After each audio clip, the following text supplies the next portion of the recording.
सबको जय मसीह।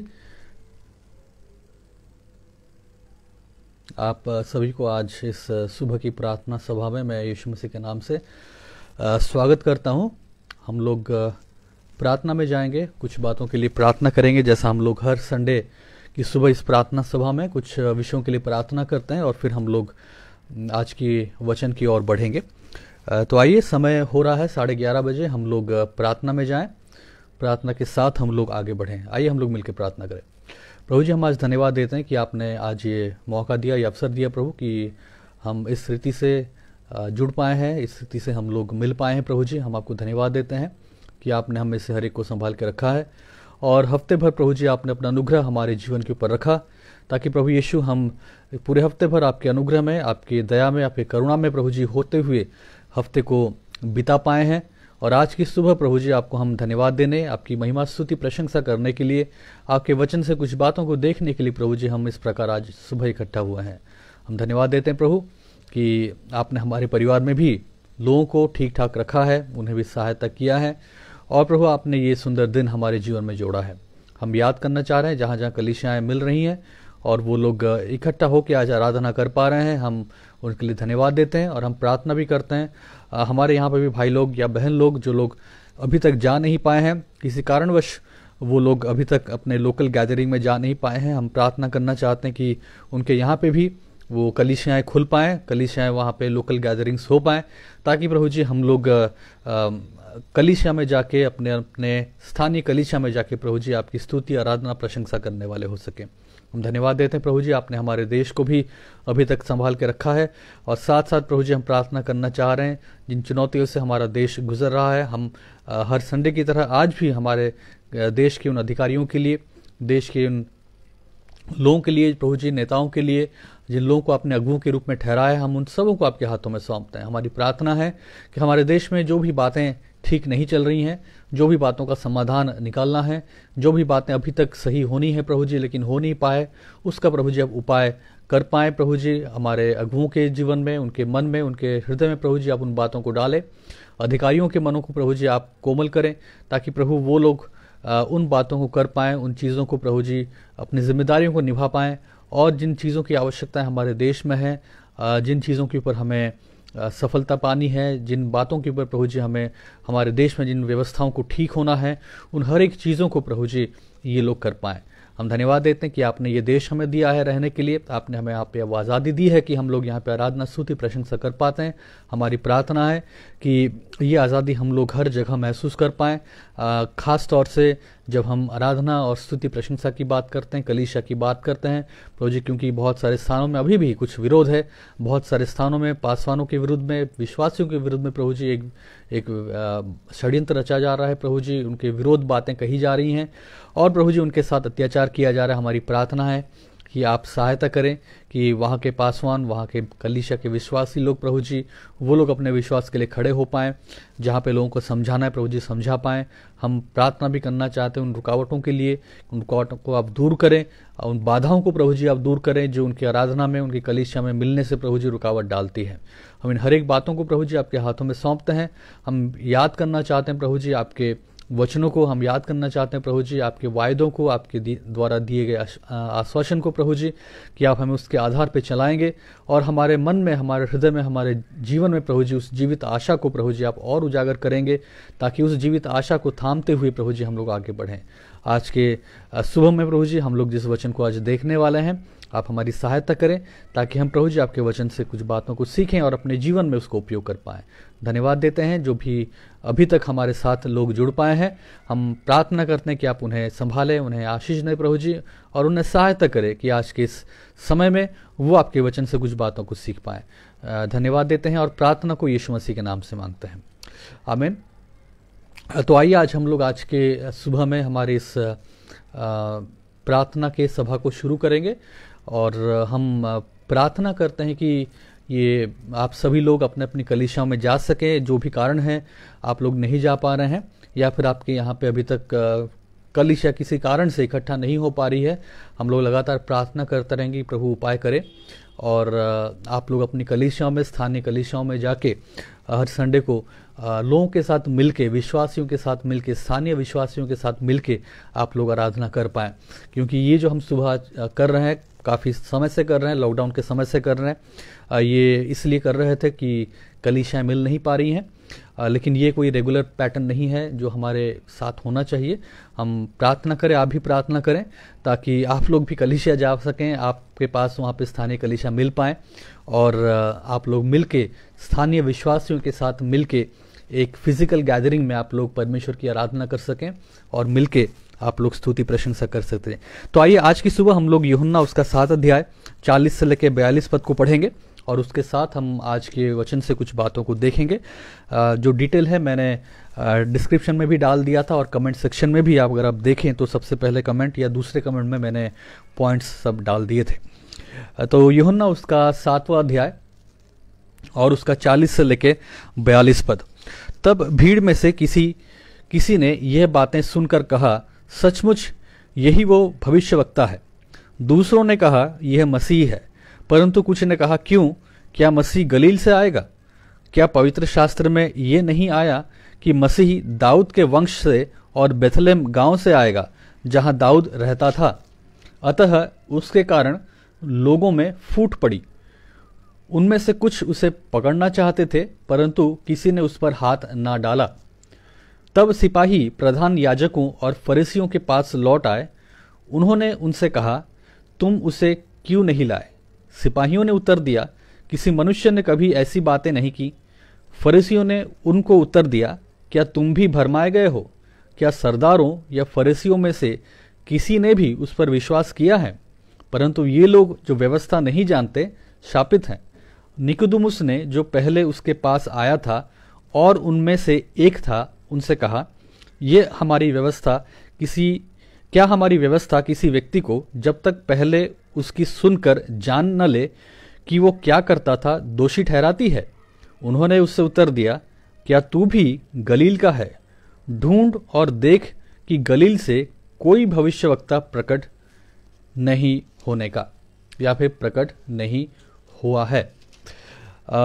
ये पूरा जो पैसेज हमने पढ़ा, यूहन्ना 7:40 का लेके 40 पद से लेके 52 पद 40 से 52, जॉन 7:40 से 52, ये एक प्रतिक्रिया है या एक रिस्पॉन्स है यीशु मसीह के कुछ बातों को लेके, या फिर यीशु मसीह कुछ दावों को लेके, कुछ स्टेटमेंट्स को लेके। और वो स्टेटमेंट क्या है जो यीशु मसीह ने 37 और 38 में कहा, इसी 7वें अध्याय के 37 और 38 पद में। पर्व के अंतिम दिन, जो मुख्य दिन है, यीशु खड़ा हुआ और पुकार कर कहा, यदि कोई प्यासा हो तो मेरे पास आए और पिए।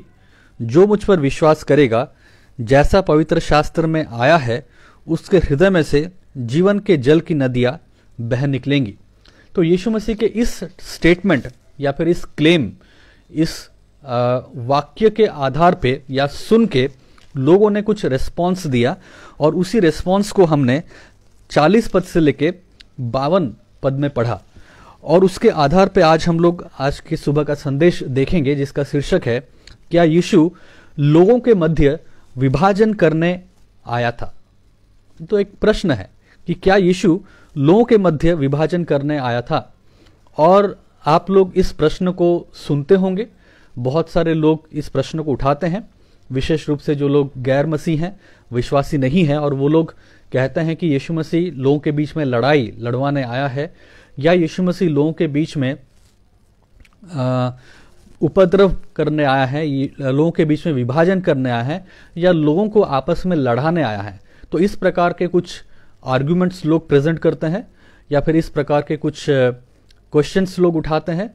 और कई बार जो गैर मसीह लोग हैं, इसके आधार पे यीशु मसीह के विरुद्ध सवाल उठाते हैं या प्रश्न भी पूछते हैं। तो इसलिए आज का जो हमने पैसेज पढ़ा, उसके आधार पे यही प्रश्न है कि क्या यीशु लोगों के मध्य विभाजन करने आया था, और उसी को आज हम लोग देखना चाहेंगे। अगर आप एक प्रचारक की बात करें, अगर मैं अपनी बात करूं, या फिर उन सभी लोगों की जो या तो पास्टर हैं, या वचन की शिक्षा देते हैं, या टीचर हैं, बाइबल टीचर हैं, या कहीं ना कहीं अगर ऐसा भी नहीं है तो आप कहीं पे संदेश देते हैं, फेलोशिप में, प्रेयर मीटिंग में, बाइबल स्टडी में लेते हैं, तो एक डिस्करेजमेंट कई बार आप फेस करते होंगे या आपने फेस किया होगा। वो ये है कि कई बार जब आप लोगों के सामने एक बहुत क्लियर गॉस्पेल प्रेजेंट करते हैं, जब आप लोगों के सामने अपने प्रचार में, अपनी शिक्षा में आप एक बहुत क्लियर कट गॉस्पेल मैसेज देते हैं, यीशु मसीह के बारे में बताते हैं, लेकिन फिर भी लोग आपको एक सही रिस्पॉन्स नहीं देते हैं, ये एक बहुत बड़ा डिस्करेजमेंट कई बार हम लोगों के जीवन में आता है कि सब कुछ बताने के बाद, यीशु मसीह के बारे में चीज़ों को बोलने के बाद, यीशु मसीह के जीवन के बारे में, सुसमाचार के बारे में, उद्धार के बारे में, धार्मिकता के बारे में, पवित्रता के बारे में, हर एक बातों को बताने के बाद भी, बावजूद भी जिस प्रकार का रिस्पॉन्स हम लोगों से एक्सपेक्ट करते हैं कि इन बातों को सुन के लोग मन फिराएंगे, पश्चाताप करेंगे, यीशु मसीह को ग्रहण करेंगे, यीशु मसीह को उद्धारकर्ता के रूप में मानेंगे, या कम से कम कुछ सही सवाल तो पूछेंगे, या एक सही रिस्पॉन्स तो देंगे, हो सकता है और भी कुछ जानने की कोशिश करेंगे। हम ये एक्सपेक्ट करते हैं, जो लोग भी प्रीच करते हैं, हो सकता है आप भी हैं, हम लोग ये एक्सपेक्ट करते हैं। लेकिन फिर भी डिस्करेजमेंट या दुख कब होता है, जब इतना सब कुछ करने के बाद भी लोग एक सही रिस्पॉन्स नहीं देते हैं। और अगर हम यीशु मसीह की बात करें तो आप सोचिए कि आप और मैं तो एक मनुष्य हैं, हम लोग प्रचार करते हैं या बाइबल से कुछ बताते हैं, और जब हमारे साथ ऐसा होता है हम लोग डिस्करेज होते हैं। तो सोचिए यीशु मसीह जो कि खुद मसीहा था, एक मसीहा के रूप में संसार में आया और खुद खड़े होकर अपने लोगों के बीच में वो जीवन के संदेश को देता था, खुद खड़े होकर उद्धारकर्ता के संदेश को देता था, मसीहा के संदेश को देता था, और कहता था मैं वो हूं तुम्हारे बीच, मैं वही हूं, मैं जीवन की रोटी हूं, मैं जीवन का जल हूं, मैं पुनरुत्थान और जीवन हूं। वो हर एक चीज कहने के बाद भी हम देखते हैं कि किस प्रकार का लोगों का रिस्पॉन्स था। तो हम देख सकते हैं कि यीशु मसीह के जीवन में कितनी बड़ी एक चुनौती होती होगी, कितना बड़ा यीशु मसीह को दुख लगता होगा, कितना बड़ा यीशु मसीह का मन और हृदय खेदित होता होगा, जब वो खुद स्वयं खड़े होके इतना स्पष्ट प्रचार करने के बाद, इतना क्लियरली बातों को समझाने के बाद, इतना स्पष्ट रीति से हर एक चीजों को सामने रखने के बाद भी लोग एक सही रेस्पॉन्स नहीं देते हैं। और जैसा मैंने आप पढ़ा यहाँ पे वर्स 37 और 38, यीशु मसीह ने कितने स्पष्ट रूप से कहा कि यदि कोई प्यासा हो तो मेरे पास आए और पिए, जो मुझ पर विश्वास करेगा, जैसा पवित्र शास्त्र में आया है, उसके हृदय में से जीवन की जल की नदियां निकलेंगी। लेकिन होता क्या है, हम देखते हैं कि ये सब सुनने के बाद लोगों का एक अच्छा रिस्पॉन्स नहीं होता है। हम देखते हैं कि लोगों के बीच में एक डिवीजन होता है। कुछ लोग कहते हैं कि ये शायद मसीहा है, कुछ लोग कहते हैं शायद ये भविष्यवक्ता है, सिपाही लोग वापस लौट के कहते हैं कि हमने तो किसी को आज तक ऐसे कहते हुए नहीं सुना। फरीसी गुस्सा हो जाते हैं, निकोदेमुस कुछ बातों को कहने लगता है तो फिर वो निकोदेमुस को डांटने लगते हैं, क्या तुम्हें नहीं मालूम, देख लो कोई भी भविष्यवक्ता आज तक गलील से नहीं, कोई भी भविष्यवक्ता आज तक यहाँ 50 सेकंड जो वर्ष है, क्या तो भी गलील का है, ढूंढ और देख कि गलील से कोई भविष्यवक्ता आज तक प्रकट नहीं हुआ है। तो हम देखते हैं यहाँ पे कि किस प्रकार यीशु मसीह के स्टेटमेंट्स, यीशु मसीह के दावे लोगों के बीच में एक विभाजन को लेके आता है।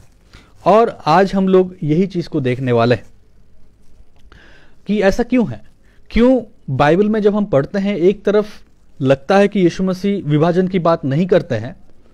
यूहन्ना 13 अध्याय में यीशु मसीह प्रेम की बात करते हैं और कहते हैं कि आपस में प्रेम करो।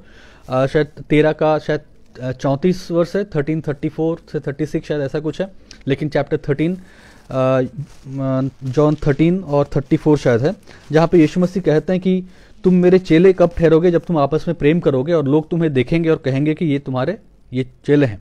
हाँ, 13 का 34, मैं तुमसे एक नई आज्ञा देता हूं कि एक दूसरे से प्रेम रखो, जैसा कि मैंने तुमसे प्रेम रखा है वैसा ही तुम भी एक दूसरे से प्रेम रखो। तो जॉन 13:34 में हम लोग देख रहे हैं कि यीशु मसीह प्रेम की बात कर रहे हैं, कहते हैं आपस में प्रेम रखो। आगे कहते हैं जब आपस में प्रेम होगा तो लोग जानेंगे कि तुम मेरे चेले हो। जब हम यूहन्ना 17 अध्याय में देखते हैं तो यीशु मसीह कहते हैं तुम लोग एक हो, एकता में रहो, क्योंकि जब तुम एकता में रहोगे तो ये प्रकट होगा कि मेरे पिता ने मुझे भेजा है और फिर मैं तुम्हारा मसीहा हूँ। और मैंने तुम्हें ये शिक्षाएं दी हैं। तो एक तरफ तो यीशु मसीह प्रेम की बात कर रहे हैं, प्रेम से रहने की बात कर रहे हैं, एकता में रहने की बात कर रहे हैं। लेकिन कई बार जब हम यीशु मसीह के स्टेटमेंट्स को देखते हैं तो उसको पढ़ने के बाद लगता है कि यहाँ पे तो यीशु मसीह एकदम कुछ दूसरा ही बोल रहे हैं, या फिर इसको सुन के लोगों में तो फूट हो रहा है, लोग आपस में लड़ रहे हैं या विवाद हो रहा है। खासतौर से अगर आप मत्ती 10 अध्याय और 34 से लेकर 36 पढ़े, मैथ्यू 10 और 34 से 36, यहाँ पे तो एकदम यीशु मसीह कुछ एकदम दूसरी ही बात कह रहे हैं।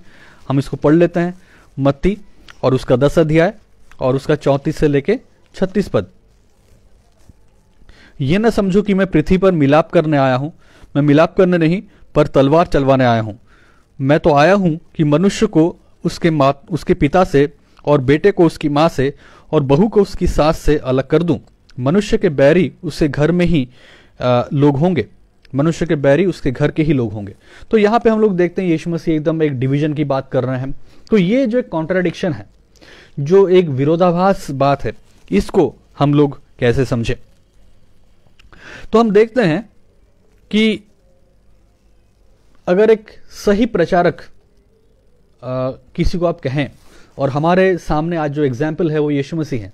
यीशु मसीह जो एक परफेक्ट प्रीचर थे, यीशु मसीह जो एक परफेक्ट संदेश देने वाले थे, उनके जीवन और उनके संदेश में भी ये बात देखा जाता है कि उनके प्रचार के द्वारा, उनके संदेश के द्वारा, उनके स्टेटमेंट्स के द्वारा लोगों के अंदर एक विभाजन उत्पन्न होता है।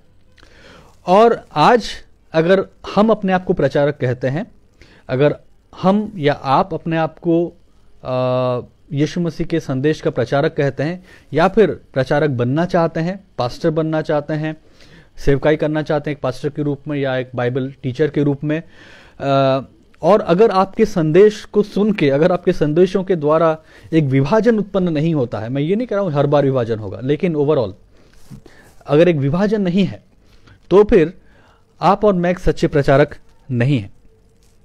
क्योंकि यीशु मसीह का प्रचार ही कुछ ऐसा प्रचार था जो कि लोगों को विभाजित करता था, क्योंकि यीशु मसीह का प्रचार सत्य का प्रचार था, और सत्य का प्रचार निश्चित रूप से एक विभाजन को लेके आएगा। ये हो ही नहीं सकता कि हम सत्य का प्रचार कर रहे हो और लोगों में विभाजन ना हो। सत्य का प्रचार हर वक्त एक विभाजन को लेके आता है। यूहन्ना 14:6 में यीशु मसीह का जो एक्सक्लूसिव क्लेम है, जो एक वो कह रहे हैं कि सत्य, मार्ग और जीवन मैं ही हूं। एक्ट्स 4:12 में, प्रेरित 4:12, पृथ्वी के नीचे पृथ्वी के ऊपर और स्वर्ग के नीचे केवल एक ही नाम है जिसके द्वारा उद्धार प्राप्त हो सकता है, और वो नाम यीशु मसीह का है। तो जो एक्सक्लूसिव क्लेम्स है यीशु मसीह के, वो निश्चित रूप से एक विभाजन को लेके आएगा। तो अगर आप और मैं उस सच्चाई को प्रचार करते हैं, अगर आप और मैं उस स्टेटमेंट्स या क्लेम पे विश्वास करते हैं, और यीशु मसीह ने जो अपने बारे में एक्सक्लूसिव क्लेम्स किए, अगर हम भी उसको मानते हैं और उसी का प्रचार करते हैं, उसके बारे में लोगों को बताते हैं, तो ये हो नहीं सकता कि विभाजन ना हो। लेकिन अगर आप कहें कि नहीं नहीं, मैं तो प्रचार करता हूं, सब कुछ करता हूं, लेकिन कोई विभाजन नहीं है, मैं और मेरे प्रचार से सब लोग खुश हो जाते हैं, सब प्रेम ही प्रेम है, तो फिर आप या मैं, अगर हम ऐसा कर रहे हैं, तो फिर हम सही प्रचार नहीं कर रहे हैं, या फिर हम यीशु मसीह के उन एक्सक्लूसिव क्लेम्स को वैसे प्रस्तुत नहीं कर रहे हैं जैसा यीशु मसीह ने खुद प्रस्तुत किया। और ये प्रस्तुत करना बहुत ज़रूरी है। हमें ये डर भी हमें नहीं होना चाहिए कि अगर हम ऐसा कहेंगे या करेंगे तो क्या होगा। ये करना ज़रूरी है, क्योंकि आज समाज में और लोगों के बीच में एक झूठी शिक्षा फैल रही है। मैं न केवल बाइबल की झूठी शिक्षा की बात कर रहा हूं, मैं उन विचारधाराओं की बात कर रहा हूं जो कि एक गलत विचारधारा है। फॉर एग्जाम्पल, एक मैं कहूंगा जो है पोस्ट मॉडर्निज्म। तो पोस्ट मॉडर्निज्म जो वर्ल्ड व्यू है, वो ये कहता है कि एब्सोल्यूट ट्रूथ जैसा कुछ है ही नहीं, एक सिद्ध सत्य जैसा कोई बात है ही नहीं, जिसे तुम चाहो वो सत्य होगा। अगर हम चाहें कि ये सत्य है हमारे लिए, तो ये हमारे लिए सत्य बन जाएगा। आपको अगर लगता है वो चीज सत्य है, तो वो आपके लिए सत्य है। तो ये पोस्ट मॉडर्न व्यू है, जहां पे हर एक को अपने लिए एक सत्य चुनने का और अपने लिए एक सत्य बनाने का अधिकार है। ये पोस्ट मॉडर्न व्यू है जो आज बहुत प्रचलित है, और इसको दूसरे शब्दों में आप इंक्लूसिविज्म भी कह सकते हैं, यानी कि आप सब कुछ इंक्लूड करके चल सकते हैं।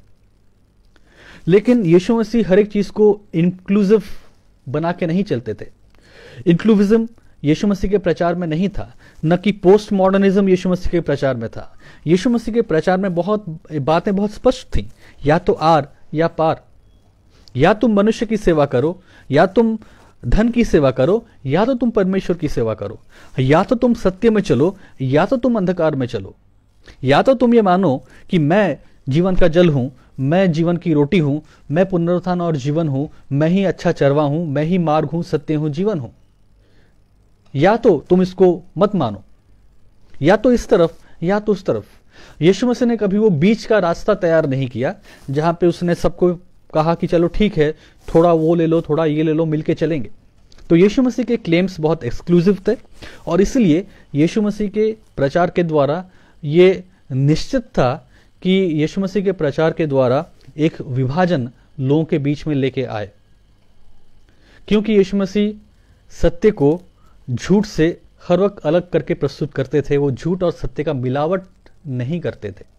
तो आज आइए हम लोग देखें कि यीशु मसीह के इस प्रचार के द्वारा या फिर यीशु मसीह के इन बातों के द्वारा किस प्रकार से एक विभाजन पैदा हुआ, जिसको हमने अभी 40 पद से लेके 52 पद तक में देखा। तो डिस्क्रिप्शन में मैंने वो पॉइंट्स डाल दिया है और जैसा मैंने कहा कि कमेंट सेक्शन में भी पहला या दूसरा कमेंट वहां पे लिखा है। ये विभाजन करना इसलिए भी जरूरी है क्योंकि शैतान नहीं चाहता कि लोग सत्य को जाने। शैतान सत्य से घृणा करता है और इसलिए वो बहुत सारे अलग अलग विचारधाराओं को लेके आता है ताकि लोग सत्य में एक न होके झूठ में अलग अलग बढ़ जाए। तो शैतान भी एक तरह का विभाजन लेके आता है, लेकिन शैतान अपने विभाजन को किस प्रकार से लाता है? वो झूठ को सत्य के रूप में प्रस्तुत करके ले आता है, अलग अलग विचारधाराओं को और सोच को लेके आता है ताकि लोग इन अलग अलग विचारधाराओं में, अलग अलग सोच में बट जाए और सत्य में वो एक ना हो पाए। तो आइए हम लोग देखें कि किस प्रकार यीशु मसीह कुछ विभाजनों को यहाँ पे लेके आता है। हमारा सबसे पहला पॉइंट जो मैंने वहाँ पे डाला था और आप लोग पढ़ सकते हैं, वो ये है कि मसीह धार्मिक लोगों में विभाजन का कारण बना। तो सबसे पहले मसीह किन लोगों के बीच में विभाजन का कारण बना?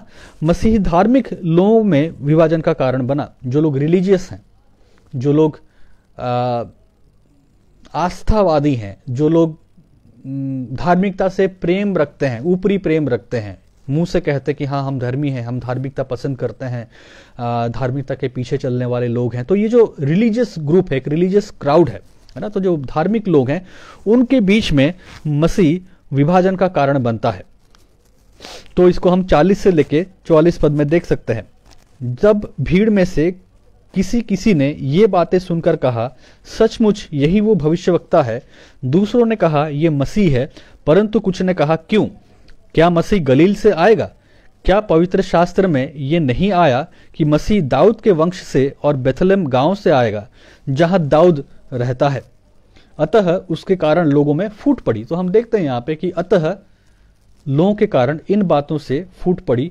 उनमें से कुछ उसे पकड़ना चाहते थे परंतु किसी ने उस पर हाथ ना डाला। तो ये हमारा सबसे पहला पॉइंट है कि मसीह धार्मिक लोगों के बीच में विभाजन का कारण बना। और इसके अंडर में हम लोग कुछ सब पॉइंट्स को देखेंगे। जो हमारा सबसे पहला सब पॉइंट है वो ये है कि कुछ लोग का मसीह के प्रति सही लेकिन अपर्याप्त दृष्टिकोण था। मसीह के प्रति उनका दृष्टिकोण सही तो था लेकिन वो अपर्याप्त था। क्यों? क्योंकि उन्होंने कहा कि ये निश्चित रूप से भविष्यवक्ता है, 40 पद में जैसा लिखा है। तब भीड़ में से किसी ने ये बातें सुनकर कहा। कौन सी बातें? जो कि 37 और 38 पद में यीशु मसीह ने कहा। इनको सुन के, इन बातों को सुन के इन लोगों ने कहा कि सचमुच यही वो भविष्यवक्ता है। तो यहां पे हम देखते हैं कि कुछ लोगों का मसीह के प्रति एक सही दृष्टिकोण तो है लेकिन वो पर्याप्त नहीं है, या दूसरे शब्दों में वो अपर्याप्त दृष्टिकोण है। अब जब लोगों ने ये कहा कि वो भविष्यवक्ता है, सचमुच यही वह भविष्यवक्ता है, ये इंडिकेट करता है भविष्य व्यवस्था विवरण उसका 18 अध्याय और उसका 15 पद, ड्यूटोनॉमी उसका 18 और उसका 15। आइए हम उसको एक बार पढ़ लें। व्यवस्था विवरण उसका 18 और उसका 15 पद, क्योंकि यहाँ पे एक भविष्यवाणी या फिर एक भविष्यवक्ता के बारे में कुछ बातें कही गई हैं। तो यहाँ पे लिखा है, तेरा परमेश्वर यहोवा तेरे मध्य से अर्थात तेरे भाइयों में से मेरे समान एक नबी को उत्पन्न करेगा, तू उसी की सुनना। तो यहाँ पे व्यवस्था विवरण ड्यूटोनॉमी 18 उसके 15 पद के आधार पे ये जो धार्मिक लोग थे जो कि मूसा की व्यवस्था को जानते थे, उन्होंने मूसा की व्यवस्था को पढ़ा था और मूसा की व्यवस्था पे वो लोग विश्वास रखते थे और अपने आप को धर्मी समझते थे, उन्होंने इन बातों को सुन के कहा कि सचमुच यही वो भविष्यवक्ता है। और यीशु मसीह के दिनों में जो लोगों के बीच में जो धारणा थी वो ये थी कि जो मसीह है यानी कि क्राइस्ट वो एक व्यक्ति है और जो भविष्यवक्ता है वो कोई दूसरा व्यक्ति है। यानी कि भविष्यवक्ता और मसीहा, भविष्यवक्ता और मसीहा, इन दोनों को वो लोग अलग अलग रीति से देखते थे। तो आप पूछ सकते हैं कि ये कैसे हम माने या फिर ऐसा क्यों है?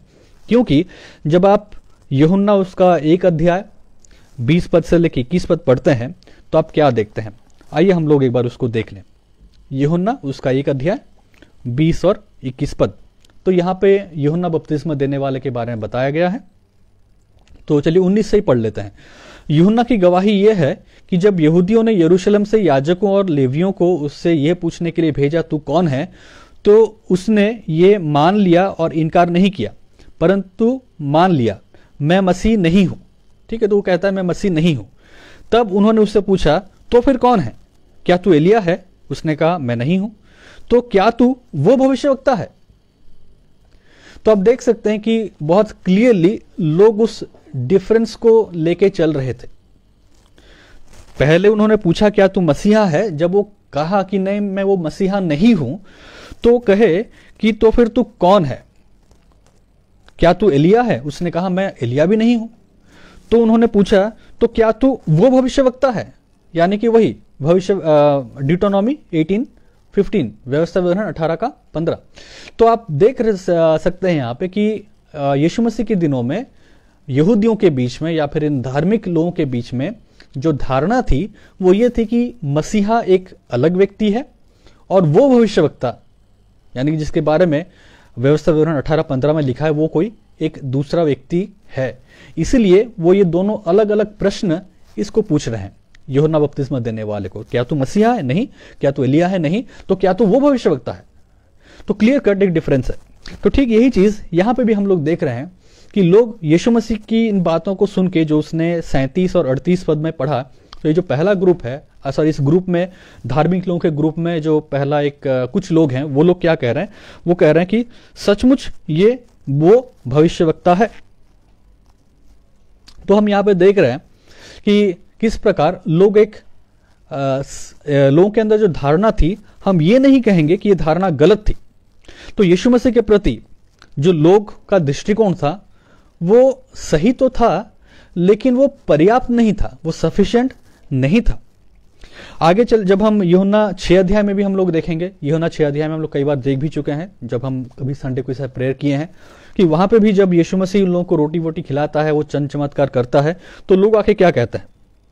तो लोग आके कहते हैं कि ये वही भविष्यवक्ता है और फिर वो उसे लेके राजा बनाना चाहते थे। तो लोगों का जो दृष्टिकोण था यीशु मसीह के प्रति वो पर्याप्त नहीं था, क्योंकि जो प्रॉफिट है वो चाहे कितना भी महान हो, वो भविष्यवक्ता चाहे कितना भी बड़ा हो, वो भविष्यवक्ता चाहे कितने भी बड़े बड़े काम क्यों ना करते हो, लेकिन वो भविष्यवक्ता कभी भी, जो भविष्यवक्ता की बात हो रही थी, जो भविष्यवक्ता को लोग अक्सर सोचा करता था भविष्यवक्ता ऐसा है वैसा है, तो भविष्यवक्ता जो कभी भी वैसे ऑथोरिटी के साथ उन क्लेमों को नहीं कर सकता है जब तक कि वो मसीहा ना हो। केवल मसीह ही वो भविष्यवक्ता था जो कि ऑथोरिटी के साथ इन बातों को क्लेम करता था। जो एक्सक्लूसिव क्लेम्स थे वो केवल अधिकार यीशु मसीह के पास था। तो profit no matter how great could not authoritatively claim what Jesus just claimed. तो ये संभव ही नहीं था कि एक भविष्यवक्ता जो कि एक लहू मांस का व्यक्ति है, जो एक साधारण मनुष्य है, वो उन क्लेम्स को कर पाए ऑथोरिटी के साथ जो कि यीशु मसीह करते थे। और यीशु मसीह का ये क्लेम करना ऑथोरिटी के साथ ये दर्शाता था कि वो केवल एक भविष्यवक्ता नहीं है, वो केवल वो भविष्यवक्ता नहीं है, लेकिन वो मसीहा भी है। तो जो लोगों का सोच था यीशु मसीह को लेके कि वो वही भविष्यवक्ता है, क्या वो वही भविष्यवक्ता है, तो वो पर्याप्त नहीं था। आज भी बहुत सारे ऐसे लोग होंगे या हैं जो यीशु मसीह की शिक्षाओं को सुनना पसंद करते हैं, जो यीशु मसीह के कुछ बातों को अच्छे से सुनते हैं और कुछ बातों का पालन भी कर लेते हों, लेकिन वो यीशु मसीह को अपने जीवन का परमेश्वर, अपने जीवन का मसीहा, अपने जीवन का प्रभु के रूप में स्वीकार नहीं करते हैं।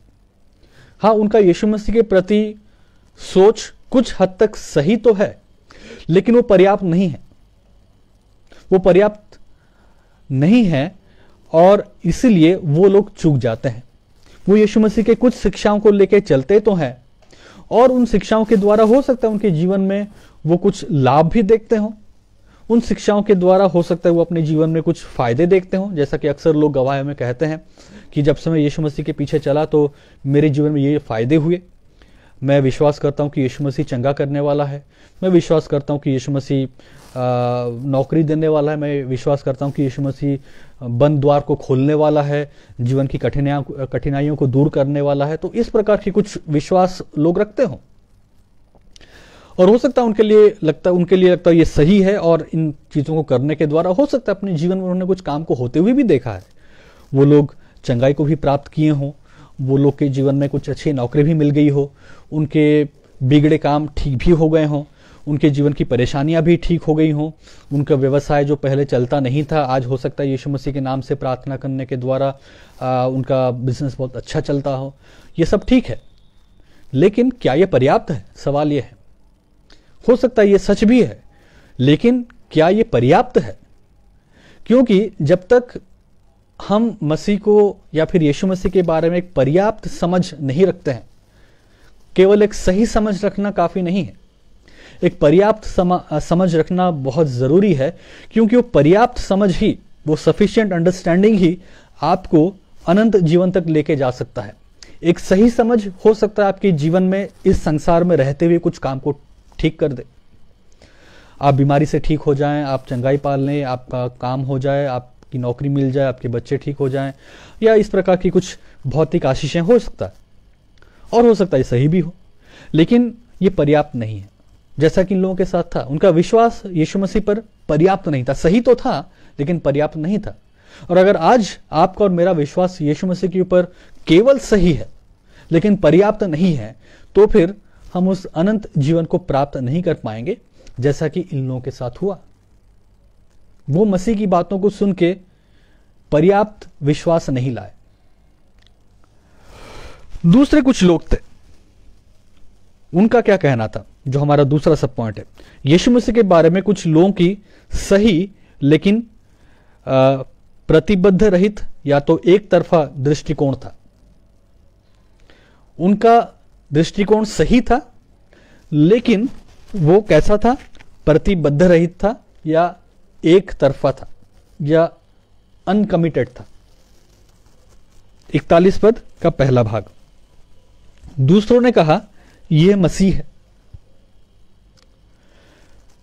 भजन संहिता 2, जब आप भजन संहिता 2 पढ़ते हैं तो आप पाते हैं कि किस तरह प्रकार वहां पे जो भविष्यवाणी की गई है मसीहा के बारे में, कि मसीहा राज्य करेगा।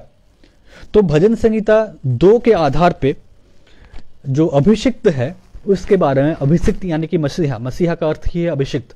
तो भजन संहिता 2 एक अभिषिक्त के बारे में यानी कि मसीहा के बारे में एक अंडरस्टैंडिंग देता है, एक व्यू देता है कि किस प्रकार वो दाऊद के सिंहासन पे राज करेगा, युगानुयुग राज करेगा, लोहे के मापदंड के साथ राज करेगा।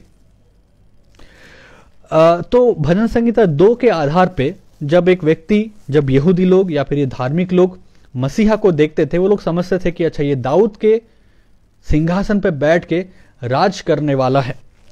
और इस आधार पे वो लोग यीशु मसीह को मसीहा कह रहे थे, क्योंकि वो परमेश्वर का अभिषिक्त था। अब ये भले ही वो पहले व्यू से थोड़ा बेहतर है, क्योंकि पहले जो लोग थे वो लोग केवल इतना ही कह रहे थे कि ये तो भविष्यवक्ता है, ये वही भविष्यवक्ता है। लेकिन ये लोग ये मान रहे हैं या फिर ये कह रहे हैं कि नहीं, ये अभिषिक्त भी है, ही इज क्राइस्ट, वो मसीह है ना। तो एक स्टेप ज्यादा है, लेकिन फिर भी ये भी अपर्याप्त है। तो ये लोग क्या कर रहे हैं, ये लोग जब कह रहे हैं कि ये मसीह है या अभिषिक्त है, जब इस पैसेज को हम लोग पढ़ते हैं, हम लोग यहां पे क्या पाते हैं, ये इंडिकेट करता है कि ये इस बात को दर्शाना चाह रहे हैं, इस बात को पॉइंट आउट करना चाह रहे हैं, दूसरों के सामने तर्क के रूप में प्रस्तुत करना चाह रहे हैं कि ये मसीह है। तुम लोग कह रहे हो ये इन बातों को सुन के जो विभाजन वहां पे चल रहा था, क्योंकि हम यहाँ पे जो देख रहे हैं, जो कॉन्टेक्स्ट है वो ये है कि यीशु मसीह कुछ एक्सक्लूसिव क्लेम्स है और उस क्लेम्स को सुन के लोगों के बीच में आपस में कुछ अलग अलग वाद विवाद हो रहा है। तो इस आर्ग्यूमेंट के कॉन्टेक्स्ट में ये जो एक वाद विवाद हो रहा है, ये जो तर्क हो रहा है, इस तर्क रूपी संदर्भ में इन लोगों का तर्क एक भारी तर्क है, एक अच्छा तर्क है, एक बाकी लोगों से बेहतर तर्क है, क्योंकि ये लोग यहाँ पे ये कह रहे हैं कि वो मसीह है। अब पहला लोग कह रहे हैं कि भविष्यवक्ता है, ये कह रहे हैं मसीह है। कुछ लोग ये कह रहे हैं कि क्या मसीह गलील से आएगा, क्या पवित्र शास्त्र में ये नहीं लिखा है कि मसीह दाऊद के वंश और बेथलेहम गांव से आएगा जहां दाऊद रहता था। अतः इसके कारण लोगों में फूट पड़ी। तो ये कॉन्टेक्स्ट क्या है, लोगों के अंदर एक फूट चल रही है, एक आर्ग्यूमेंट है, एक तर्क है। और इन तर्कों में से जो सबसे स्ट्रांग पॉइंट दिख रहा है, एक जो ग्रुप है जिनका पॉइंट बहुत ही स्ट्रांग दिख रहा है, वो ये है, ये वो लोग हैं जो ये क्लेम यहाँ पे कर रहे हैं कि ये मसीह है। नहीं नहीं, तुम कह रहे हो कोई भविष्यवक्ता है, तुम लोग कह रहे हो कि नहीं नहीं नहीं, ये हो ही नहीं सकता, वो तो बेथलेहम से आने वाला है, दाऊद के वंश से होगा और उसके गांव से होगा जहां दाऊद रहता था, लेकिन ये तो नाजरत से है या तो गलील से है। लेकिन उसी बीच में ये जो एक ग्रुप है जो ये क्लेम कर रहे हैं और बार बार कह रहे हैं कि नहीं, हम ये मानते हैं, हम ये दावा करते हैं, हम ये यकीन करते हैं कि ये मसीह है। तो यहां पे तर्क रूपी संदर्भ में, आर्गुमेंट के कॉन्टेक्स्ट में, ये लोग का आर्गुमेंट बहुत स्ट्रांग है और बहुत बड़ा है बाकी लोगों से। मेरे कहने का अर्थ यहां पे यह है कि यीशु के बारे में इन लोगों का एक सही तर्क तो था, एक सही दृष्टिकोण तो था, लेकिन ये एक तरफा था या तो प्रतिबद्ध था, अनकमिटेड था। ये तर्क रूपी संदर्भ में इस बात को क्लेम कर रहे थे और कह रहे थे कि ये मसीह है, लेकिन जहां तक समर्पण करने की बात है, जहां तक कमिटमेंट की बात है, जहां तक अपने जीवन में एक चेलेपन के जीवन शैली को दर्शाने की बात है, वहां पे कुछ काम नहीं हो रहा था। इसी के साथ मैं एक बहुत बड़ा स्टेटमेंट आपके सामने रखना चाहता हूं, बहुत जरूरी स्टेटमेंट रखना चाहता हूं। वो ये है कि आज कई लोगों के पास दूसरों के साथ तर्क करने के लिए पर्याप्त इच्छा, पर्याप्त साहस और ज्ञान तो है, क्योंकि वे अपनी सोच में बहुत दृढ़ हैं कि यीशु दैविक है, प्रभु है, मसीहा है। पर अभी तक उन्होंने यीशु के प्रति उस रीति से अपने आप को समर्पित नहीं किया जिससे कि सही मायनों में वो यीशु के चेले और शिष्य बन सके। ये एक बहुत डेंजरस ग्रुप है। इनके पास आर्गुमेंट के संदर्भ में एक बहुत अच्छा पॉइंट है।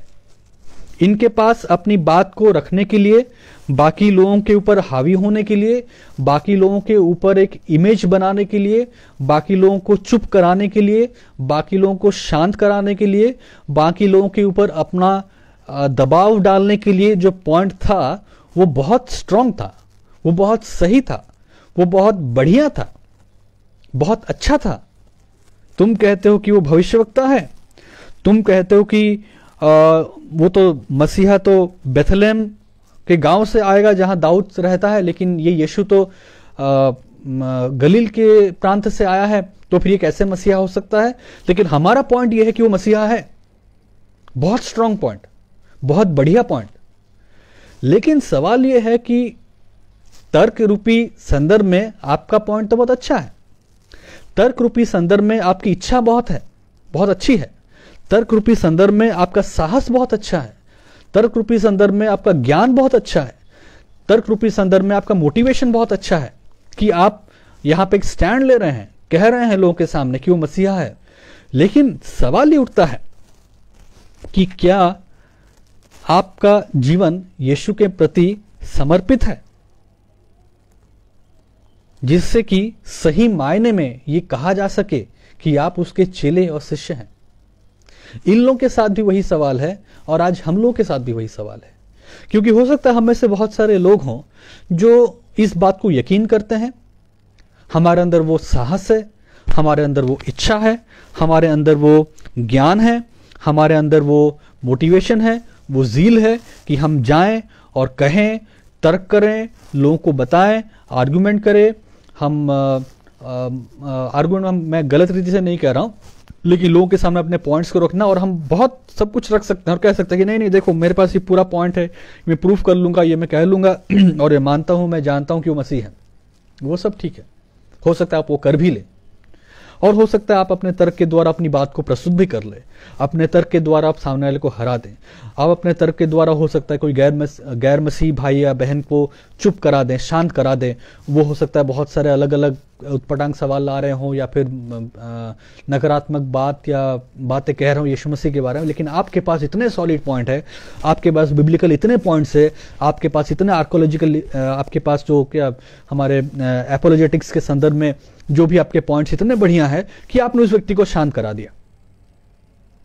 लेकिन अगर मैं आपके व्यक्तिगत जीवन के बारे में पूछूं, अगर मैं अपने व्यक्तिगत जीवन के बारे में पूछूं, तो क्या सही मायने में, क्या सही तरीके से ये कहा जा सकता है कि मैं उस रीति से यीशु मसीह के प्रति समर्पित हूं, मैं उस रीति से यीशु मसीह के शिक्षाओं के प्रति समर्पित हूं, मैं उस रीति से यीशु मसीह के स्टेटमेंट्स के प्रति समर्पित हूं और वैसा जीवन भी जी रहा हूं जिसके द्वारा ये कहा जा सके कि आप और मैं उसके चेले और शिष्य हैं।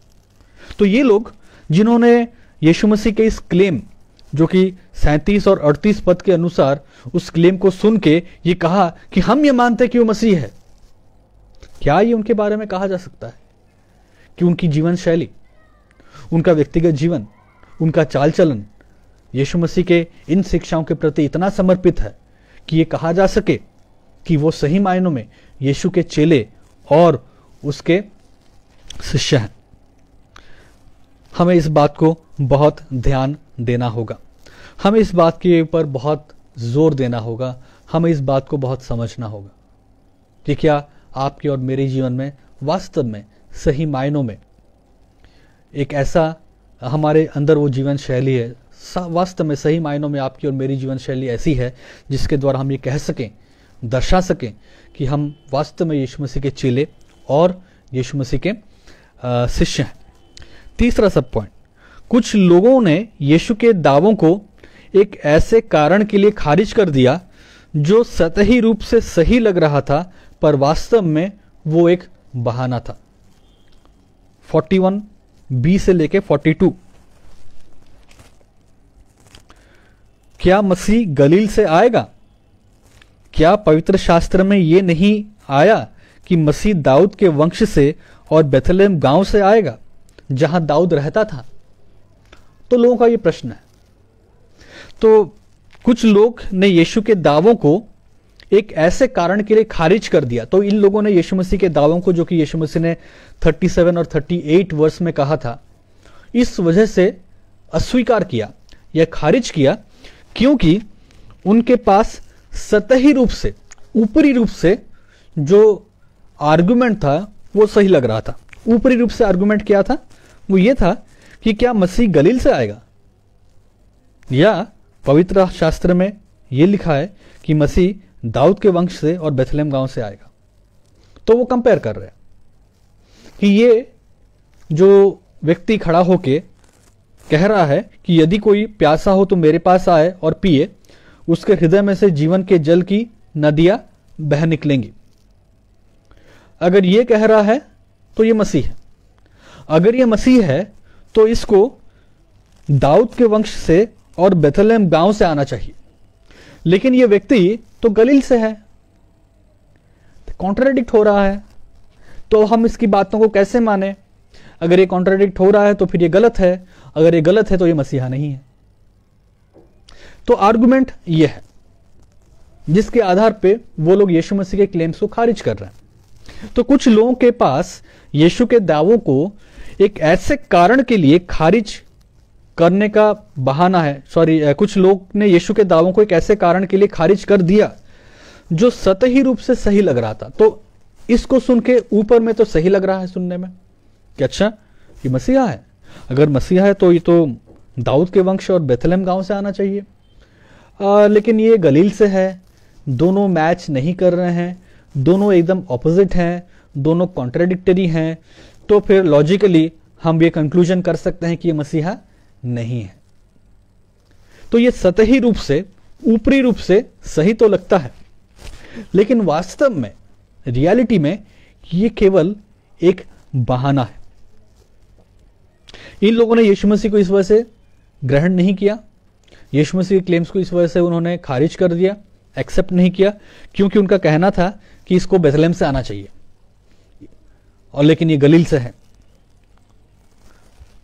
अब ये एक बहाना मैं इसलिए कह रहा हूं क्योंकि अगर ये लोग यीशु मसीह के दावों को सुन रहे थे, अगर ये यीशु मसीह के क्लेम्स को सुन रहे थे, अगर ये यीशु मसीह के कामों को देख रहे थे, अगर ये यीशु मसीह के कामों के बारे में जो गवाहियां हैं उनको लगातार सुन रहे थे, तो फिर ये अगर यीशु मसीह के बारे में थोड़ा और जानकारी इकट्ठा करते, अगर थोड़ा और यीशु मसीह के बारे में जानने की कोशिश करते, तो उनको पता लगता कि यीशु मसीह तो बेथलेहम में ही पैदा हुआ। वो रहता भले ही गलील प्रांत में है, और हाँ एक तरह से गलील से आया है, लेकिन भविष्यवाणी जो कहती है कि वो मसीहा बेथलेहम में पैदा होगा, तो अगर वो भविष्यवाणी कही गई है कि वो बेथलेहम में पैदा होगा, तो ये तो सही है इसके बारे में, ये तो इसके बारे में सत्य है कि ये बेथलेहम में ही पैदा हुआ है। ये गलील में पैदा नहीं हुआ, ये नाजरत में पैदा नहीं हुआ, ये कफरनहूम में पैदा नहीं हुआ, ये यरीहो में पैदा नहीं हुआ, ये यरूशलेम में पैदा नहीं हुआ, ये तो सच में बेथलेहम में ही पैदा हुआ है। और मसीहा के बारे में तो यही लिखा है कि वो बेथलेहम में पैदा होगा, और मसीहा के बारे में ये लिखा है कि ये दाऊद के घराने का होगा, और वो दाऊद के घराने का है, वो बेथलेहम में पैदा हुआ है। तो हम देख रहे हैं कि कई बार ये जो ऊपरी सतह में, बाहरी रूप से, ऊपरी सतह रूप से जो कई बार एक आर्गुमेंट किया जाता है और उसके आधार पे लॉजिकली प्रूफ करने की कोशिश की जाती है कि यीशु मसीह गलत है, उसके दावे गलत हैं, ये वास्तव में एक बहाना है सत्य से भागने का। ये बहाना है उन लोगों के लिए जो मेहनत करना नहीं चाहते, ये बहाना है उन लोगों के लिए जो यीशु मसीह के बारे में जानना नहीं चाहते, ये बहाना है उन लोगों के लिए जो यीशु मसीह के बारे में सही रूप से सत्य को जानना नहीं चाहते हैं। क्योंकि अगर ये लोग यीशु मसीह की बातों को सुन रहे थे, अगर ये यीशु मसीह के दावों को जान रहे थे, अगर ये यीशु मसीह के बारे में चीज़ों को सुन रहे थे, तो फिर ये यीशु मसीह के जीवन को अच्छे से परखते, ये यीशु मसीह के जीवन के बारे में अच्छे से जानने की कोशिश करते, यीशु मसीह के बारे में उस सही जानकारी लेने की कोशिश करते, और तब वो पाते कि यीशु मसीह के हर एक दावे मसीहा के बारे में जो भविष्यवाणियां की गई हैं उसके साथ मैच करती हैं। यीशु मसीह के जीवन में हर एक वो बातें यीशु मसीह के बारे में, मसीहा के बारे में जो भविष्यवाणियां की गई उससे 100% मैच करती है, और तब उनके पास कोई बहाना ना होता यीशु मसीह के पीछे ना चलने का।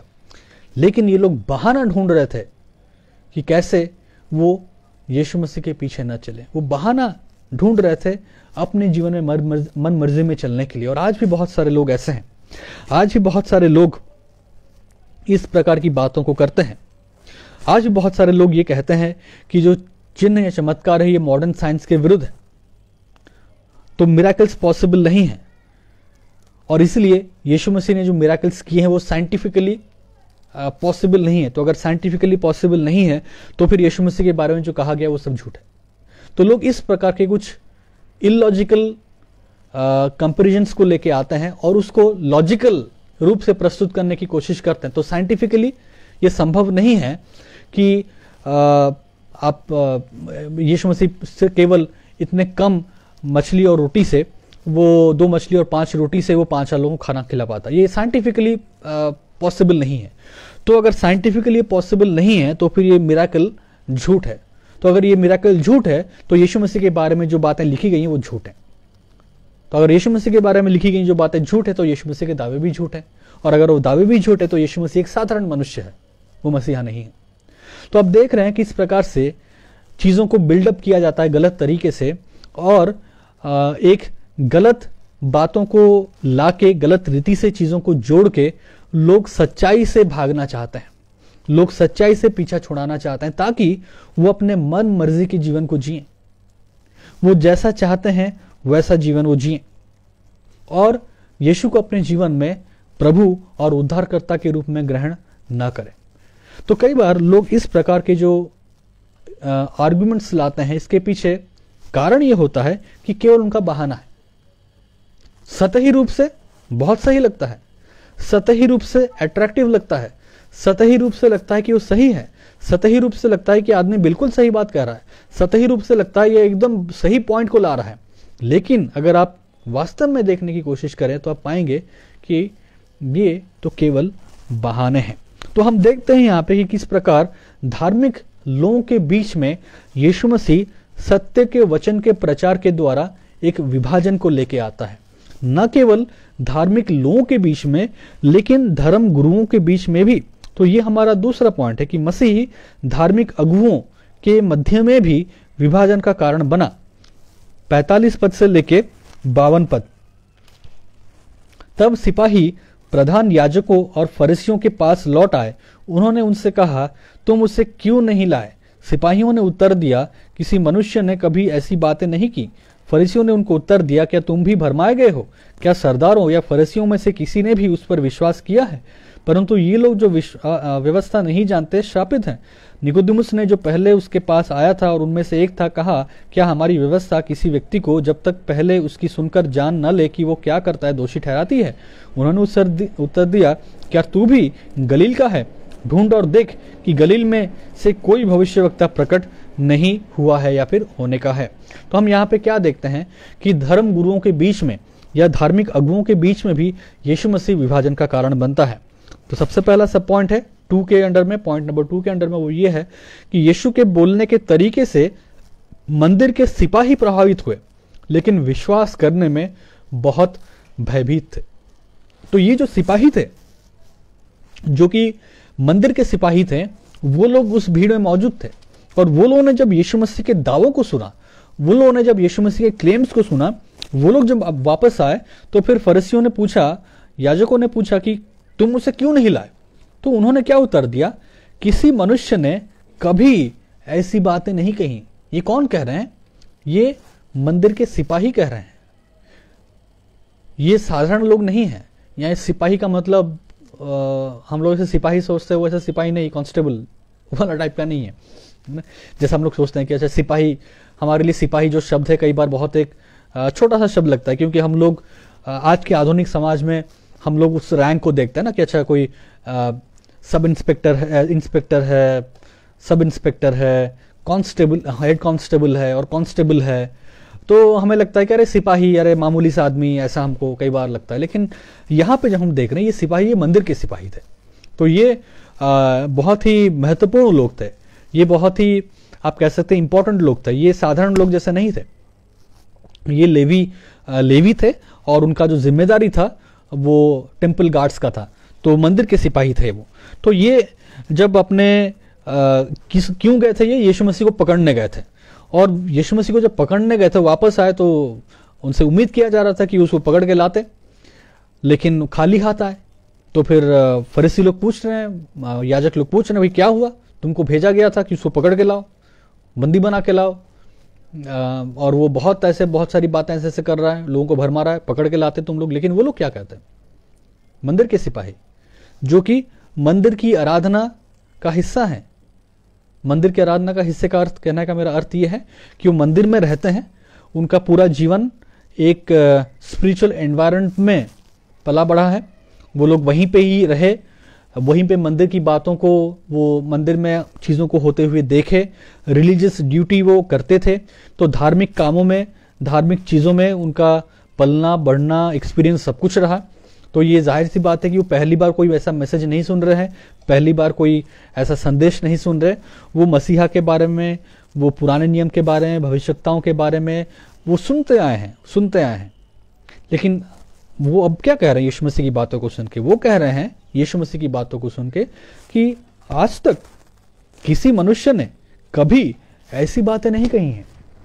तो सोचिए यीशु मसीह के वचनों का प्रभाव मंदिर के सिपाहियों पे, जो लोग इस काम को करते आते हैं, वो पुराने नियम की शिक्षाओं को सुनते आए हैं, जानते आए हैं, मंदिर में अपना काम करते आए हैं, याजकों के अंडर में रहते आए हैं, फरीसियों सदूकियों के अंडर में काम करते आए हैं, लेवी के घराने के हैं। वो लोग कह रहे हैं कि आज तक किसी मनुष्य ने ऐसी बातें नहीं कही। लेकिन उनकी बातों को सुन के, अब देखिए उनकी बातों को सुन के वो लोग क्या कह रहे हैं? वो लोग कह रहे हैं, क्या तुम भी भरमाए गए हो? क्या सरदारों या फरीसियों में से किसी ने भी उस पर विश्वास किया है? भड़क जाते हैं ये लोग, क्योंकि ये जो कह रहे थे वो सही बात कह रहे थे। कोई ऐसा था ही नहीं आज तक जो इस प्रकार से अधिकार के साथ बातों को कहता, लेकिन यीशु मसीह कह रहे थे और ये साबित हो रहा था कि यही वो मसीहा है। लेकिन इन बातों को सुन के जब ये लोग प्रभावित हुए और आके गवाही देने लगे कि आज तक हमने किसी को ऐसी बातें करते हुए नहीं सुना, तो धर्मगुरु लोग, फरीसी लोग, प्रधान याजक लोग गुस्सा हो जाते हैं, भड़क जाते हैं और कहते हैं कि क्या तुम भी भरमाए गए हो? उनको डांट देते हैं। लेकिन ये जो सिपाही थे, मंदिर के सिपाही थे, ये लोग इतने डर जाते हैं कि वो लोग वहां पे एक स्टैंड ले नहीं पाते। वो लोग यीशु मसीह के लिए और आगे कुछ बातें कह नहीं पाते, जबकि वो लोग पहले कहे कि हमने किसी को आज तक ऐसी बातें कहते हुए नहीं सुना। लेकिन अब आगे वो डर जाते हैं, वो भयभीत हो जाते हैं और चुप हो जाते हैं। आज भी बहुत सारे ऐसे लोग हो सकता है हमारे बीच में हों जो कहीं ना कहीं अपने हृदय में जानते तो हों कि जो बातें यीशु मसीह कह रहे हैं वो सही है, लेकिन डर के कारण वो चुप रह जाते हैं, भय के कारण वो लोग चुप रह जाते हैं और मसीह के लिए वो लोग खड़े नहीं होते। दूसरा सब पॉइंट, फरीसियों को किसी से भी घृणा थी जो यीशु के प्रति सही सोच रखते थे। वो हर किसी से घृणा करते थे जो यीशु के प्रति एक सही सोच रखते थे। ये इन धर्म गुरुओं का समस्या था। प्रधान याजकों और फरीसियों की समस्या ये थी कि वो लोग हर उस व्यक्ति से घृणा रखते थे जो यीशु मसीह के प्रति एक सही बात या गवाही को देता था। तो उन्होंने क्या कहा? क्या तुम भी भरमाए गए हो? उसे 38 पद में, क्या सरदारों या फरीसियों में से किसी ने भी उस पर विश्वास किया है? परंतु ये लोग जो व्यवस्था नहीं जानते श्रापित है। ये लोग किसकी ओर इशारा कर रहे हैं? ये जो कह रहे हैं यहां पे कि परंतु ये लोग जो व्यवस्था नहीं जानते श्रापित है, ये उन लोगों के बारे में कह रहे हैं जो धर्मगुरु नहीं, जो साधारण जनता है, यानी कि साधारण लोग जो पर्व के समय वहां पे आए थे, क्योंकि वो अपने आप को तो मानते थे कि वो लोग धर्मगुरु हैं, वो लोग पढ़े लिखे हैं, वो लोग व्यवस्था को जानते हैं, व्यवस्था में निपुण हैं, और बाकी लोगों को, वो लोग जो लोग साधारण लोग हैं जो कि मंदिर की सेवकाई में नहीं हैं, जो लोग दूर से आए हैं और गलील से आए हैं, आसपास के क्षेत्र से आए हैं, वो लोग को बहुत निम्न रीति से देखते थे, बहुत साइडलाइन करके देखते थे, बहुत छोटे रीति से देखते थे, और अरे मूर्ख लोग हैं, ये लोग क्या जानते हैं, कुछ भी नहीं जानते। इसलिए वो एक थट्टा उड़ाने वाले लिहाज में, टोन में वो यहाँ पे कह रहे हैं कि परंतु ये लोग जो व्यवस्था नहीं जानते श्रापित हैं। अपने ही यहूदी भाइयों को वो क्या कहते हैं? श्रापित हैं। क्यों? क्योंकि वो लोग ने मसीहा की बातों को यकीन किया, वो लोग मसीहा के पीछे चल रहे थे, वो यीशु मसीह की बातों को सुनना चाह रहे थे, वो यीशु मसीह की तरफ, यीशु मसीह के आगे पीछे चल रहे थे, यीशु मसीह के पीछे चलने लगे थे। तो क्योंकि ये लोग यीशु मसीह के पीछे चल रहे हैं, इस कारण धर्मगुरुओं के अंदर इतना क्रोध भर जाता है कि वो अपने ही भाइयों को, अपने ही यहूदी भाइयों को वो कहते हैं ये लोग जो व्यवस्था नहीं जानते श्रापित हैं। आप देख सकते हैं यहां पे उनके हृदय की कड़वाहट को, आप देख सकते हैं यहां पे उनकी हृदय के एकदम एक बिटरनेस को, एक क्रोध को, सत्य के विरुद्ध क्रोध, क्योंकि यीशु मसीह सत्य की बातों को कह रहे थे। इस वजह से उनके अंदर इतना क्रोध था, इतना उनके हृदय में हिंसा उठ रहा था, उनके हृदय में इतना जलन था, उतना बिटरनेस से भर गए थे कि वो यीशु मसीह का मारने का प्लानिंग तो उनका था ही, लेकिन अब जो लोग यीशु मसीह के पीछे चल रहे हैं उनके बारे में कहते हैं ये व्यवस्था को नहीं जानते और ये लोग कैसे हैं, ये लोग श्रापित हैं। तो आप देख सकते हैं यहाँ पे किस प्रकार वो उन हर एक लोगों से घृणा रखते थे जो यीशु मसीह के पीछे चलना चाहते थे। वो हर एक उन लोगों से घृणा रखते थे जो कि यीशु मसीह की बातों को सुनना चाहते थे, जो यीशु मसीह की बातों से प्रभावित हो रहे थे। और न केवल इतना, वो निकोदेमुस को क्या कहने लगे, जब निकोदेमुस वहां पे खड़ा होता है, यही वो निकोदेमुस जो उनका एक सरदार था, वो यहां पे खड़ा होकर यीशु मसीह के लिए कह रहा है। निकोदेमुस ने जो पहले उसके पास आया था उनमें से एक था, उनसे कहा क्या हमारी व्यवस्था, तुम अपने आप को व्यवस्था को मानने वाला मानते हो, तो क्या हमारी व्यवस्था किसी व्यक्ति को जब तक पहले उसकी सुनकर जान न ले कि वो क्या करता है दोषी ठहराती है? क्या ऐसा है? हमारी व्यवस्था तो हमें कहती है कि भाई ऐसे ही किसी को दोषी न ठहराओ, उसकी बात को सुनो और फिर फैसला करो। तो जब निकोदेमुस एक सही बात कह रहा है जो कि खुद उनका व्यक्ति है, जो खुद उनके बीच का है, वो निकोदेमुस से भी खिसिया गए, वो निकोदेमुस से भी गुस्सा हो गए, निकोदेमुस से भी क्रोधित हो गए और निकोदेमुस को झिड़कने लगे और कहने लगे कि क्या तू भी गलील का है? ये हमारा थर्ड सब पॉइंट है। निकोदेमुस ने यीशु को लेकर धर्मगुरुओं के विचार के प्रति असहमति को दर्शाया, तो उन्होंने उसको भी झिड़क दिया और उसको कहने लगे कि क्या तू भी गलील का है? ढूंढ और देख कि गलील से कोई भविष्यवक्ता प्रकट नहीं हुआ है। क्योंकि निकोदेमुस क्या कह रहा था, निकोदेमुस व्यवस्था विवरण उसका 1 अध्याय 16 से 17 पद के आधार पे वो इस बातों को रख रहा था कि व्यवस्था के अनुसार किसी की बातों को बिना सुने उसके ऊपर आप इल्जाम मत लगाओ या फिर उसको दोषी ना ठहराओ। वो उल्टा उसी को ही डांटने लगे, उसी को ही झिड़कने लगे, उसी को ही कहने लगे कि क्या तू भी गलील का है? ढूंढ और देख कि गलील से कोई भविष्यवक्ता प्रकट नहीं हुआ है। लेकिन इसमें भी वो लोग गलत थे, क्योंकि अगर देखा जाए तो गलील से नूह भी था और नाहुम भी था, कम से कम जिनको हम लोग बाइबल में देखते हैं। नूह भी यूना, नूह कह रहा हूं, क्षमा कीजिएगा, जोना। तो जोना भी उसी प्रांत का था और नाहुम भी उसी प्रांत का था।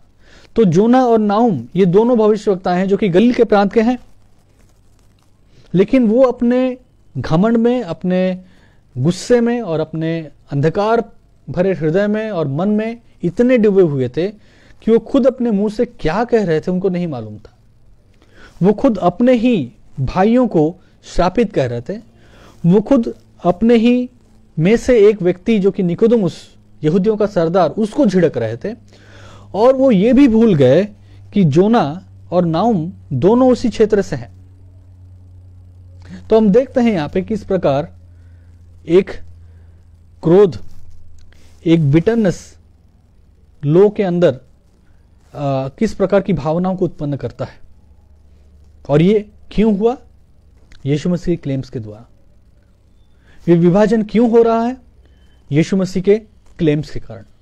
यीशु मसीह जिन बातों को कह रहे थे, यीशु मसीह जिन सत्य को कह रहे थे, उन सत्यों की गंभीरता को देखिए कि किस कदर और कितनी गहराई से ये विभाजन को लेके आया है लोगों के बीच में। ये कोई मामूली विभाजन नहीं है, ये कोई ऐसी असहमति नहीं है जो कि बातचीत करके सुलझाया जा सके। ये बहुत गहरी, बहुत गंभीर और बहुत ही आप कह सकते हैं कि सीरियस डिवीजन है लोगों के बीच में, धर्मी लोगों के बीच में और धर्म गुरुओं के बीच में भी। किस प्रकार यीशु मसीह की सच्ची शिक्षाएं, किस प्रकार यीशु मसीह की सही शिक्षाएं, किस प्रकार यीशु मसीह के क्लेम्स एक इतना गहरा और बड़ा विभाजन लोगों के बीच में लेके आ रहा है। और आप सोचिए कि ये यीशु मसीह के व्यक्तिगत जीवन को, सेवकाई को किस प्रकार ये प्रभावित भी करता होगा। अकेला एक व्यक्ति और उसके विरुद्ध ये सब लोग जो लगातार 3 साल से, 3.5 साल से सत्य का प्रचार कर रहा है, जो सुसमाचार की बातों को कह रहा है, जो मन फिराने की बातों को कह रहा है और अपने दावों के द्वारा ये लोगों के सामने स्थापित कर रहा है कि यही वो मसीहा है, वही वो मसीहा है, वो खुद वो मसीहा है जिसके बारे में भविष्यवाणी की गई है। लेकिन उन बातों को सुन के लोग आपस में कितने विभाजित हो रहे हैं।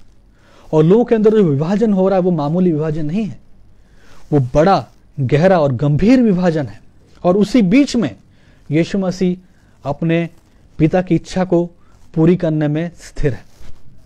यीशु मसीह डर के प्रचार करना बंद नहीं कर देते हैं। यीशु मसीह भयभीत होके प्रचार बंद नहीं कर देते हैं। यीशु मसीह व्याकुल होके, डर के पिता से प्रार्थना नहीं करने लगते हैं कि अब बस कीजिए, अब नहीं होगा, ये तो बहुत हो गया। मैं तो सोचा था कि मेरे प्रचार से लोग खुश होंगे, मेरी बातों को मान लेंगे, मुझे मसीहा करके स्वीकार कर लेंगे, लेकिन मेरे क्लेम्स से, मेरे प्रचार से, उन सत्य की बातों से विभाजन तो बढ़ते जा रहा है। लोगों के बीच में जो विभाजन वो और गहरा और गंभीर होते जा रहा है।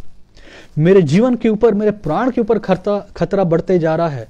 मुझसे ये नहीं होगा, आप कोई दूसरा उपाय कर लो, मैं क्रूस पे नहीं जाऊंगा, मैं अब ऐसा प्रचार नहीं करूंगा। क्या यीशु मसीह ने ऐसा किया? नहीं। यीशु मसीह लगातार, निरंतर उसी सत्य का प्रचार करते रहे। भले ही वो सत्य, वो सच्ची बातें, वो यीशु मसीह के एक्सक्लूसिव क्लेम्स लोगों के बीच में एक विभाजन, एक द्वंद्व, लोगों के बीच में एक फूट डालता रहा।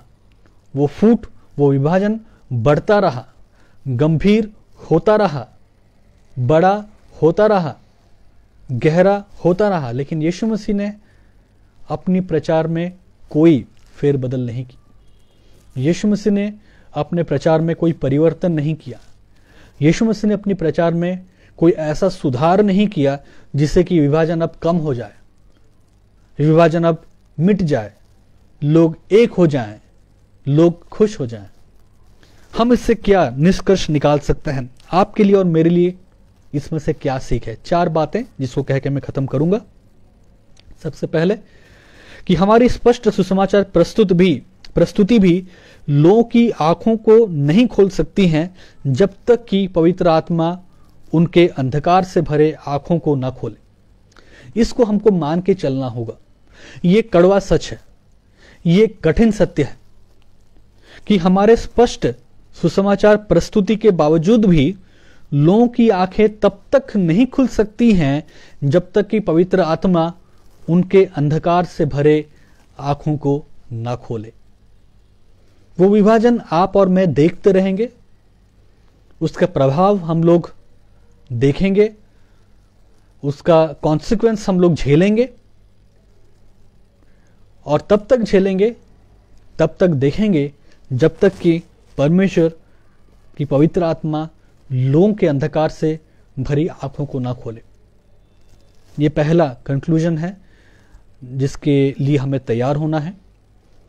अगर आप एक सच्चा प्रचारक बनना चाहते हैं और अगर आप कर रहे हैं तो आप इस विभाजन को देखेंगे, आपको देखना होगा, आपको इस विभाजन का सामना करना होगा, और आपको इस बात पे यकीन करना होगा कि चाहे आप कितना भी अच्छे से सुसमाचार को प्रस्तुत करें, फिर भी वो विभाजन बना रहेगा और लोगों की आंखें तब तक नहीं खुलेंगी जब तक कि पवित्र आत्मा खुद उनकी आंखों को न खोले।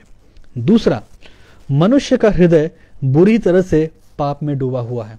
इस बात को भी आपको और मुझे समझना होगा। आपको मनुष्य की वास्तविकता को समझना होगा कि मनुष्य का हृदय पाप में डूबा हुआ है। वो अंधकार से प्रेम करता है, उसको पाप पसंद है, उसको सत्य से और यीशु के नाम से घृणा है, क्योंकि यीशु ने खुद कहा कि लोग मेरे नाम से घृणा करते हैं और इसलिए वो तुमसे भी घृणा करेंगे। ये सत्य है। लोग आपसे घृणा नहीं करते, लोग आपके कपड़े से घृणा नहीं करते, लोग आपके संदेश से घृणा नहीं करते, लेकिन लोग एक्चुअली यीशु से घृणा करते हैं, और इसलिए वो आपके उन हर एक चीज़ों से घृणा करते हैं, क्योंकि आपका जीवन जब यीशु से जुड़ जाता है तो आप घृणा का पात्र बन जाते हैं। ये दूसरी सच्चाई है जिसको आपको ग्रहण करना होगा। अगर आप सोचे नहीं नहीं नहीं नहीं लोग मुझसे प्यार करेंगे, लोग मुझसे प्रेम से बातें करें, लोग मेरे बारे में अच्छी अच्छी बातें कहें, तब तो आप एक भ्रम में जी रहे हैं। आपको समझना होगा कि नहीं, लोग घृणा आपसे करेंगे क्योंकि उन्होंने यीशु से घृणा किया, और यीशु मसीह ने भी ये कह दिया था कि वो मुझसे घृणा करते हैं और इसलिए तुमसे घृणा करेंगे। ये आपको और मुझे मान के चलना होगा। तीसरा, जब आप मसीह के लिए, सुसमाचार के लिए खड़े होते हैं तो ये अपेक्षा रखें कि आप उपहास का पात्र बनेंगे।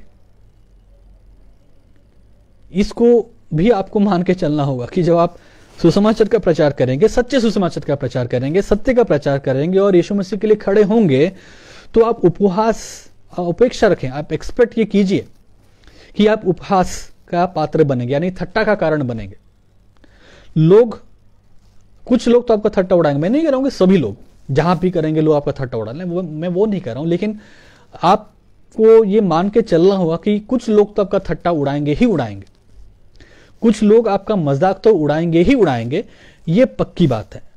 अगर आप सच्चे सुसमाचार का प्रचार कर रहे हैं और यीशु मसीह के लिए खड़े हो रहे हैं तो आपका मजाक उड़ेगा ही उड़ेगा। आप कहें कि नहीं नहीं नहीं नहीं नहीं नहीं, नहीं मैं यीशु मसीह का प्रचार करता हूं, मैं जहां पे भी जाऊंगा, जहां पे भी रहूंगा, जिनके बीच में भी जाऊंगा, सब लोग मेरे बारे में अच्छी अच्छी बातें कहेंगे, सब लोग मेरे बारे में ये लिखेंगे, ये कहेंगे कि बहुत बढ़िया, बहुत अच्छा। अगर आप ये एक्सपेक्टेशन लेके मिनिस्ट्री में उतरे हैं या फिर ये एक्सपेक्टेशन के साथ आप सेवकाई करना चाहते हैं, इस एक्सपेक्टेशन के साथ आप प्रचारक बनना चाहते हैं, सेवकाई करना चाहते हैं, तो ये एक गलत एक्सपेक्टेशन है और आप दुखी होंगे।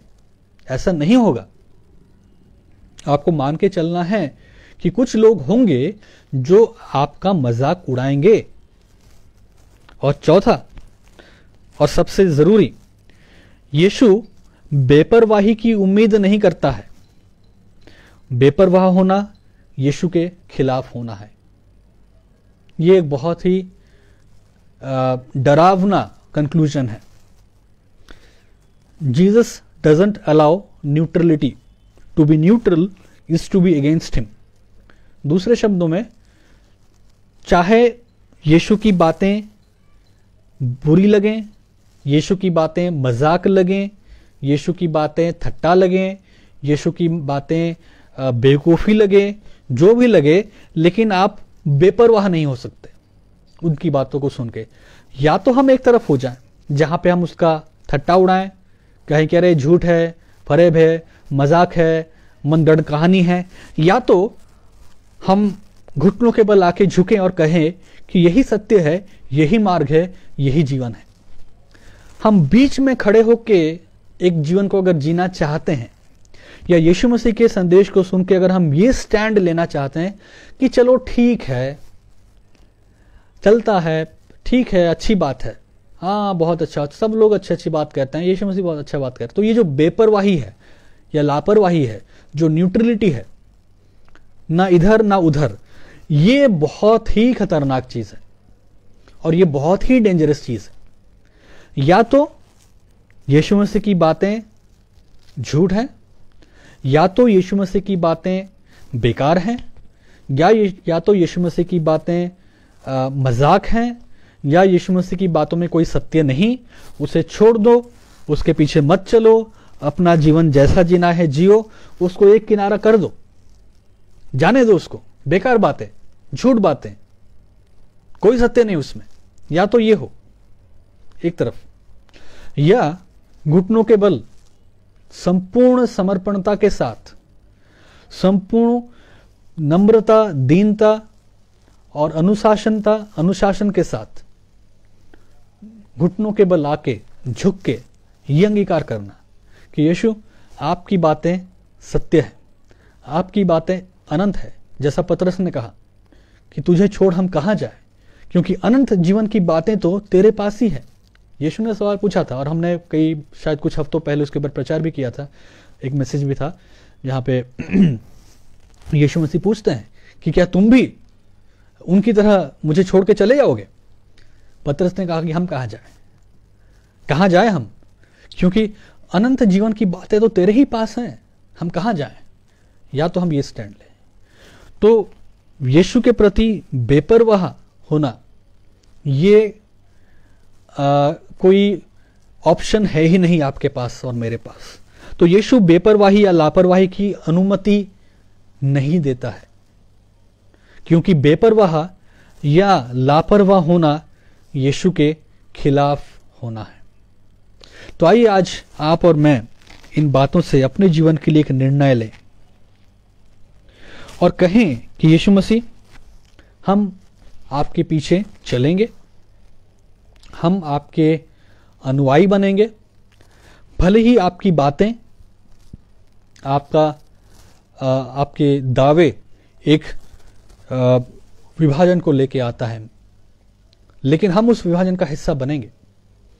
हम डरेंगे नहीं विभाजन से, हम घबराएंगे नहीं विभाजन से, हम असहज महसूस नहीं करेंगे विभाजन से, क्योंकि सत्य तो विभाजित करेगा ही करेगा। हम एक ऐसे संदेश के सुनने वाले नहीं बनना चाहते, एक ऐसे संदेश को सुनाने वाले बनना नहीं चाहते जो विभाजन रहित हो।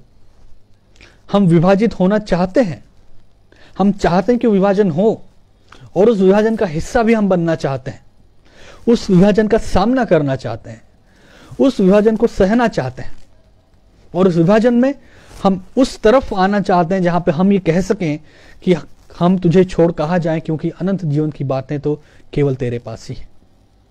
हम लजाएंगे नहीं उस विभाजन से, हम डरेंगे नहीं उस विभाजन से, हम घबराएंगे नहीं उस विभाजन से, क्योंकि ये विभाजन होना तो होना ही है। क्योंकि अगर सत्य का प्रचार है तो विभाजन है, अगर सत्य है तो विभाजन है, अगर सत्य का संदेश है तो विभाजन है, अगर सत्य का प्रचार है तो विभाजन है, अगर सत्य का शिक्षा है तो विभाजन है। तो आइए आज आप और मैं इस संदेश को सुन के अपने जीवन में एक निर्णय लें और इस संदेश को सुन के और यहाँ से सीख के हम लोग अपने जीवन के लिए एक सही निर्णय आज लेने वाले हो सके। प्रभु आप सबको आशीष दें। आइए प्रार्थना करें। प्रभु जी, हम प्रार्थना करना चाहते हैं कि हम उस विभाजन से नहीं लजाएंगे जो आपका संदेश और आपके दावे लेके आते हैं।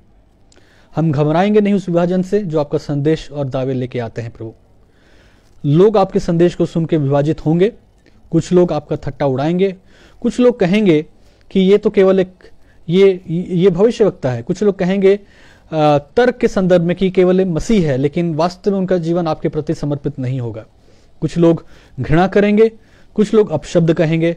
प्रभु जी, आपका संदेश, आपके वायदे, आपके जो क्लेम्स है प्रभु जी, वो तो विभाजन लेके आएंगे ही। प्रभु जी, हम इस बात को आज समझते हैं, आज इस बात को हम मानते हैं और हम आज आपके सामने ये प्रार्थना करते हैं प्रभु जी कि विभाजन आज हमारे जीवन में हम एक सही दिशा में लेके आए। आज हम इस विभाजन में एक उस सही साइड को ले पाए प्रभु जी, उस सही पक्ष को चुन पाए जहाँ पे हम उस पक्ष का हिस्सा ना हो जो आपको केवल एक अच्छा गुरु, एक अच्छा शिक्षक, एक केवल एक मसीहा नामधारी, नाम के लिए मसीहा, एक भविष्यवक्ता, इस प्रकार की बातों को सुन के संतुष्ट हो जाते हैं। लेकिन हम प्रभु जी उस दल का हिस्सा बनना चाहते हैं जो वास्तव में अपने जीवन को आपके शिक्षाओं के प्रति समर्पित करते हुए ये कह सकें कि हम तुझे छोड़ कहाँ जाएं, क्योंकि अनंत जीवन की बातें तो तेरे पास ही हैं। प्रभु जी, वो हियाव, वो साहस और वो इच्छा आप हमें दे। धन्यवाद देते हैं।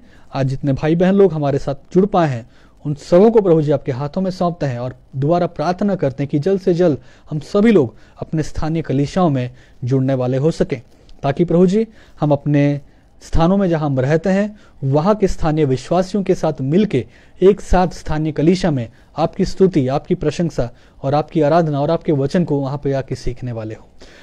प्रभु जी, आप फिर भी उसी बीच में हमें जो ये माध्यम दिए हैं जिसके द्वारा हम लोग आज जुड़ पाए हैं, उसके लिए भी हम आपको धन्यवाद देते हैं। सारा आदर, सारा महिमा और सारा गौरव हम आपको देते हैं, अपना जीवन आपको सौंपते हैं और ये प्रार्थना यीशु मसीह आपके मधुर और मीठे नाम से मांगते हैं, आमीन। आप सबको जय मसीह। प्रभु आप सबको आशीष दें।